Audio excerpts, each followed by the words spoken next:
bonsoir, ravi de vous accueillir aujourd'hui avec nous sur le plateau de Racontaz littéraire. Ravi tous les mercredis de rentrer tout doucement chez vous et d'emmener la littérature chez vous. Et bien, évidemment, avec ma charmante Kelly. Bonsoir Kelly. Bonsoir Koulsoum, bonsoir tous et toutes, ravis de vous accueillir encore et de partager un moment littéraire avec nous. Et ce soir, nous accueillons un zabouton.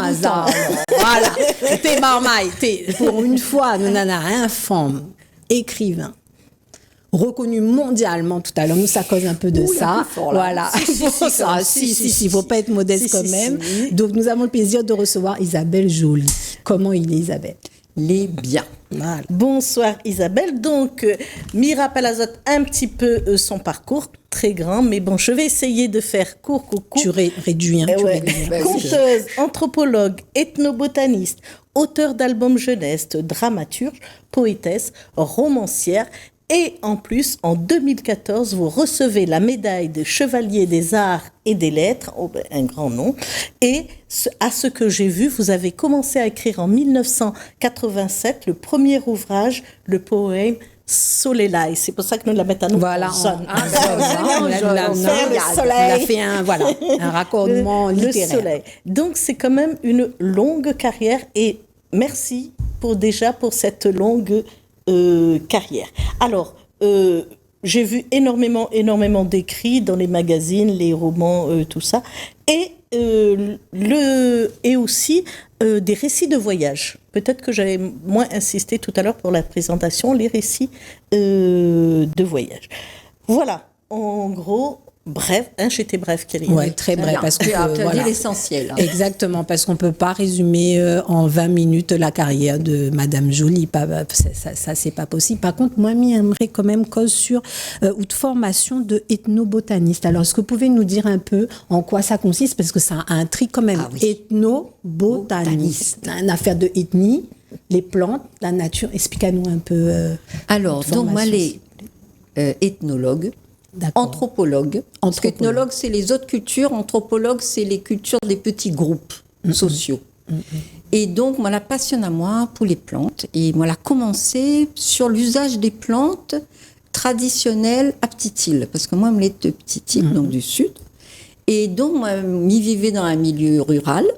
Et il utilisait plein de plantes comme elle était petite. Et au fur et à mesure, la diminuait. Après, moi, je travaille sur le jardin, parce que ma maman, elle était une femme jardin, elle m'appelle comme ça. Une femme jardin. Une femme jardin, comme moi-même. Comme la plupart des femmes réunionnaises. Oui, c'est vrai. Voilà. Et donc, elle donne à moi l'amour du jardin. Et comme il faisait de l'ethnologie, il fallait spécialiser, quand on l'a fait à l'époque, il appelait le DEA, maintenant il appelle Master 2. Oui, c'est pour être docteur. Voilà. Ouais. Après, moi, elle a commencé vers le doctorat, mais quand il fallait faire plein de recherches, machin, tout, la fatigue, moi, on m'a fait un livre à la place. Voilà. L'art du jardin créole. Ah oui. Voilà. Et donc là, il existait à peine ce mot-là. Maintenant, il est à la mode, ethnobotaniste. Il veut dire que moi, elle est intéressée par l'usage des plantes, surtout par les femmes. C'est ma spécialité. Ok. Mais alors, pourquoi surtout par les femmes? Parce qu'il peut être par les bonhommes aussi. Hein. Voilà. Oui. Voilà, mais le rapport avec la femme est particulier. Pas pareil du tout. La relation des plantes et des femmes est très, très différente de celle des hommes. Par exemple, en ce moment, on est en train de travailler sur une future exposition qui va aller à Paris au mois d'octobre sur les femmes tisaneuses de la Réunion. Oui. Et donc, les femmes tisaneuses, les cachent les autres. Oui, c'est vrai. Il n'y a pas une ou deux qui sont sur les marchés, mais sinon, elles sont pas visibles. Pas comme les tisaneurs. Mais peut-être, Isabelle, ça remonte aussi à toute cette peur, ce fantasme qu'on avait avec ces femmes qu'on traitait de sorcières, Donc c'est peut-être pour ça aussi qu'elles se cachent, parce que si on revient sur l'histoire, elles ont énormément souffert, ces femmes-là, les guérisseuses, et tout, peu importe leur nom, tisaneuses, sorcières. Et on a la chance à La Réunion, parce qu'on est dans un dôme, c'est qu'à La Réunion, on peut utiliser nos plantes, dire qu'on fait des tisanes, parler d'elles, alors qu'en métropole, il ne peut pas. Ouais, ça c'est quelque chose encore un petit Donc peu nous, tabou. On a un petit avantage d'être dans l'outre-mer, parce que ça fait partie de nos savoirs. Et donc, moi, elle est intéressée sur comment les femmes, ils travaillent avec les plantes, quoi d'autre ils proposent. Très souvent, d'ailleurs, c'est pas du commerce. Ouais. Et moi, j'ai une question. Jardin créole. Quelle différence entre jardin anglaise, jardin créole? Toute la spécificité. Donc, jardin créole, c'est vraiment spécifique. On pourrait même le classer au patrimoine mondial. Mais est-ce que c'est un aménagement ou est-ce que c'est par rapport à ce qu'il y a à l'intérieur? C'est pour expliquer un mode de vie. Ah, d'accord. C'est un mode de vie, une tradition qui s'est développée à partir du XVIIIe siècle, parce que la Réunion a été un endroit où on a adapté beaucoup de plantes tropicales. Et c'est à partir de la Réunion que les plantes tropicales sont parties aux Antilles, par exemple. Donc c'est un lieu d'expérimentation des plantes, et donc où les plantes arrivaient d'Asie, d'Inde, d'Afrique et tout. Et donc tout ça, ça s'est retrouvé dans un jardin. Et après, il y a eu un fonctionnement du jardin qui était d'ailleurs, moi j'ai beaucoup travaillé sur le jardin de devant, qui était le jardin des femmes, encore une fois, parce que c'était leur manière de se mettre en valeur, de montrer leur savoir-faire. Mais c'était aussi bien pour la beauté que pour le soin. Parce que les femmes, là-dedans, on avait toutes les tisanes que vous utilisez. Mais parle un coup français, un coup créole. Il appelle les créoles. C'est pas un problème. Et donc, j'ai utilisé tout ça pour soigner les petits maux de la maison.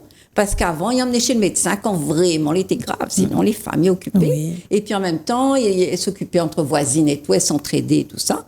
Et moi, mamie continue cette tradition finalement en faisant des balades botaniques. Voilà. Donc, en apprenant aux gens, toutes les plantes que on a autour de nous autres, quoi tu peux utiliser, pourquoi. Oui. Et en ce moment, c'est très important parce que depuis qu'on a eu le fameux chikungunya, on nous a dit, les médicaments, on ne peut pas faire rien, il faut prendre un seul médicament et il fait quelque chose. Voilà. Donc là, il avait la place pour la médecine traditionnelle créole, parce que nous n'avons pas de médecine. Et à partir de ce moment-là, nous l'a utilisé nos plantes. Moi, la soigne ma famille déjà pour le chikungunya, moi, la soigné le monde pour la dengue.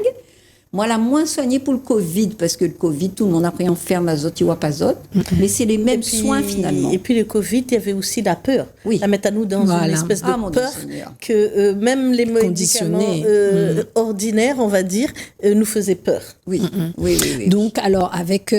c'est tout ça l'ethnobotanique. D'accord. Avec tout ce que vous nous racontez là, en fait, vous diriez que vous écrivez pour la femme réunionnaise, pour, je dirais, un statut, reconnaître son statut dans la société, essayer de faire redécouvrir en fait sa place dans notre société, ou c'est juste la relation entre la nature et la femme, c'est un espèce de continuum. C'est un espèce de continuum. Parce que pour moi, la femme, on est vraiment lié à la nature. Ouais. Moi, je suis une fille de la nature, vu que j'ai vécu mon enfance comme une petite sauvage, plongée dans la ravine, dans les champs de canne, vétiver, tout ça.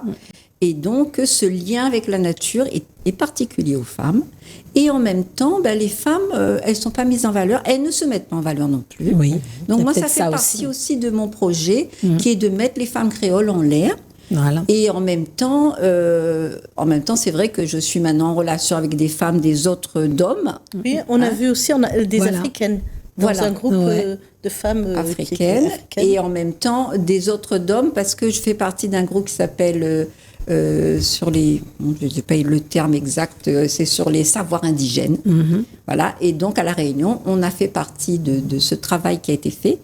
Et il y a 2 ans maintenant, on a tourné un film documentaire avec une tisaneuse qui s'appelle Reine-Claude Gontier, qui est un jardin botanique à côté de Silaos, à Roissec. Ah oui. Et donc, on va aller toutes les deux présenter nos savoirs, nos plantes à Paris, avec la Fondation des femmes et la Fondation Chanel au mois d'octobre.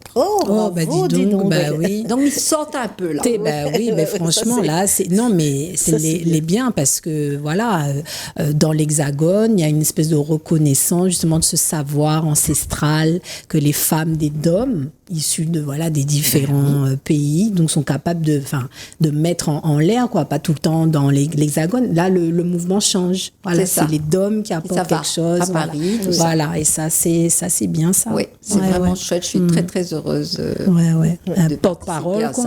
Un zabotan créole. Ben voilà. Qui emmène le rayonnement. Voilà, exactement. Rayonnaise. Alors, moi j'ai une question. Quand on regarde l'ensemble de vos œuvres, c'est vrai que, comme souligne Kelly, la place de la femme est importante. Nyama, dans Femme Magazine, vous écrivez aussi pour les femmes. Et il y a aussi la nature. Ah oui. Parce que les animaux, c'est... Énormément de vos albums sont sur les animaux et tout. Les contes aussi. Beaucoup de contes ont été sur les animaux. Et puis, depuis quelque temps, j'ai l'impression qu'il y a un glissement vers la nature. Sur les dernières que vous avez écrites, j'ai l'impression que vous êtes comme revenu vers quelque chose qui vous tenait plus à cœur. Est-ce que c'est ça ou est-ce que C'est une continuité, C'est une continuité. C'est-à-dire que c'est vrai que la nature, elle est partout dans mes écrits. Et je m'en suis rendu compte parce que parfois je fais des interventions dans des écoles et tout ça. Et toujours, y a les plantes, il y a les fleurs. Là, par exemple, je travaille dans une école avec lesquelles on va peut-être faire un conte pour un prochain livre, dans une petite collection, là. Et donc, ils me demandent encore une fois la nature. Oui, parce que les enfants aiment ça aussi. Oui, mais les enfants aiment, mais maintenant, il y a une ignorance c'est surtout qui m'affole. Ah bon? Mais c'est incroyable. Expliquez-nous. Par exemple, j'ai un petit livre qui s'appelle Petite pousse verte. Oui. Voilà. Donc, on ouvre, et puis il y a une forêt. Alors, je dis aux enfants, il y a une forêt. Ça se passe dans une forêt. C'est quoi une forêt? Des feuilles. Bon, c'est tout, des feuilles. Et donc, il faut qu'on aille vraiment chercher pour qu'ils disent, il y a un arbre. Ah, c'est quoi un arbre?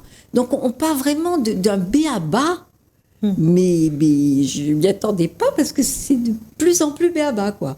C'est de plus en plus minimal.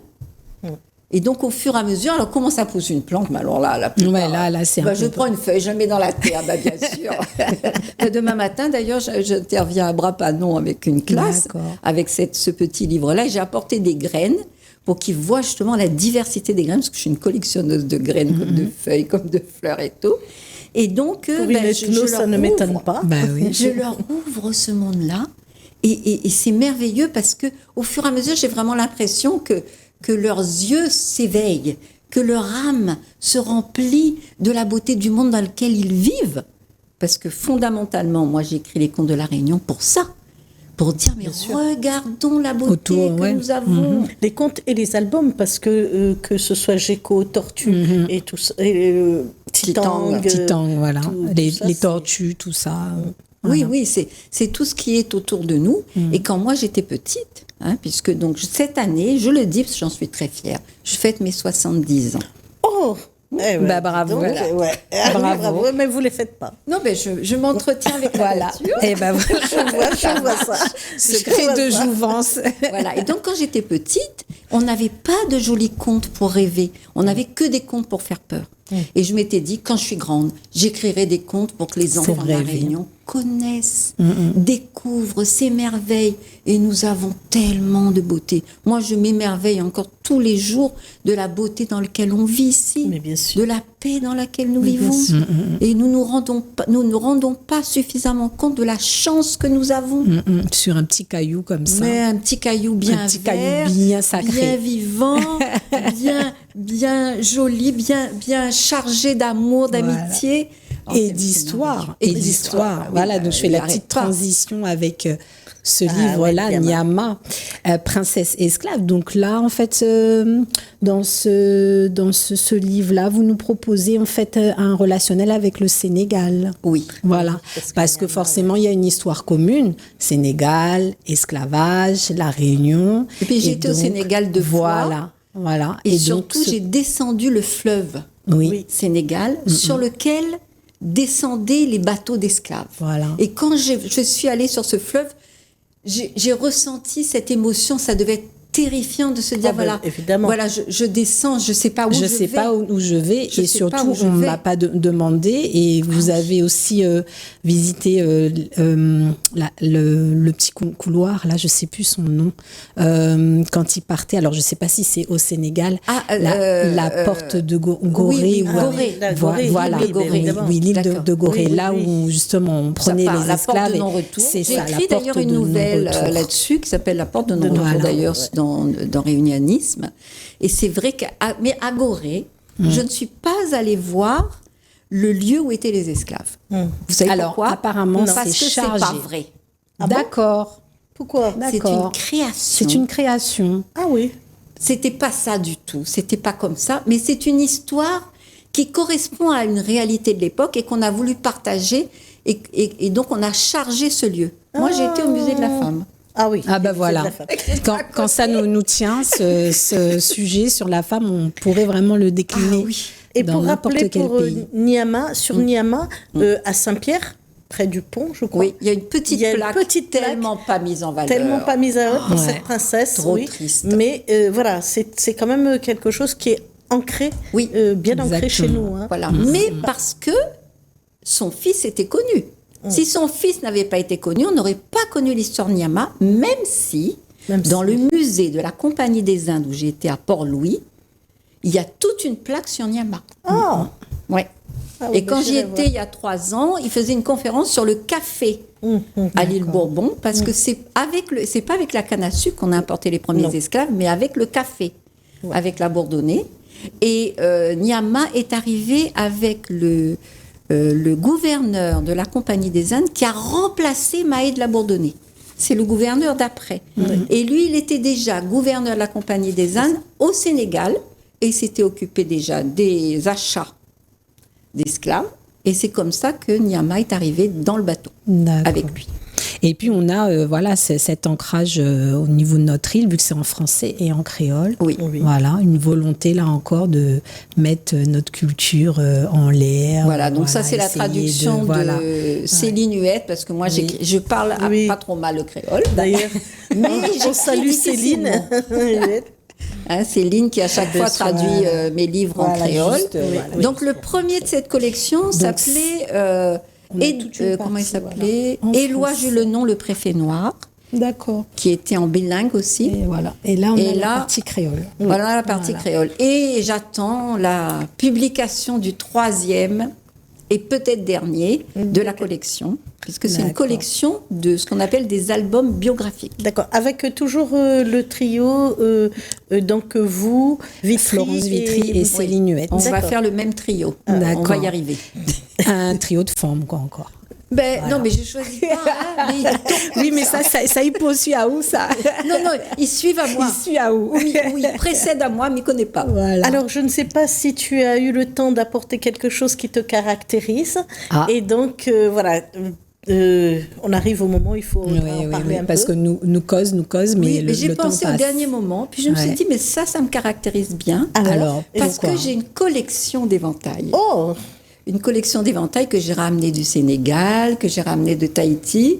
Et en été, j'ai toujours un éventail avec moi, parce que je trouve que c'est extrêmement féminin. C'est bien plus joli que les trucs qui tournent et tout. Ou les petits ventilateurs. Voilà, qui sont à la mode en ce moment. Quand j'étais en Espagne et tout, j'avais commencé à apprendre le vocabulaire de l'éventail. Oh. Parce que selon comment était l'éventail, il y avait un message. Il y a tout un code. Moi, j'aimais les codes amoureux. Et il y avait les codes amoureux des éventails espagnols. Peut-être pas trop vite. Ça dépend si on a vraiment très très chaud. Voilà. Ça rafraîchit. Donc l'éventail, ça peut être un message codé. Finalement. Alors les prochains moments, parce que là ça va très vite, on a à peu près moins d'une minute pour dire tes prochaines actualités. Alors j'espère. Où peut-on te trouver? Alors, me trouver moi. Oui, te trouver toi dans les salons, la personne que tu es. Bon, alors déjà samedi, d'accord, à 10h, à la FNAC de Sainte-Marie, je vais recevoir mon fameux trophée Zarboutan, voilà, qui est un des premiers avec Daniel Waro d'ailleurs, et les cousins ensemble. Oui. Ensuite, j'espère sortir plusieurs ouvrages cette année, dont un ouvrage, encore une fois, sur la nature, sur les légumes longtemps. 20 légumes longtemps à redécouvrir, à cuisiner autrement, et pour lesquels je ferai des conférences, parce que ça vaut tellement la peine de les connaître. Ben oui, parce qu'en plus, ça, c'est en perdition, hein, parce que les légumes mais il peut revenir facilement, parce que toutes les là...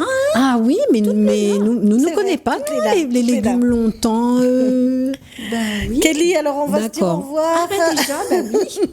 Ça va vite, hein? Le temps, il passe trop vite. On va vous dire au revoir et puis on vous retrouve bientôt et on retrouvera aussi Isabelle pour venir nous présenter son prochain livre. Livre. Ok, merci beaucoup. Au revoir. Bonne soirée à toutes. Et merci de votre invitation. C'est un plaisir.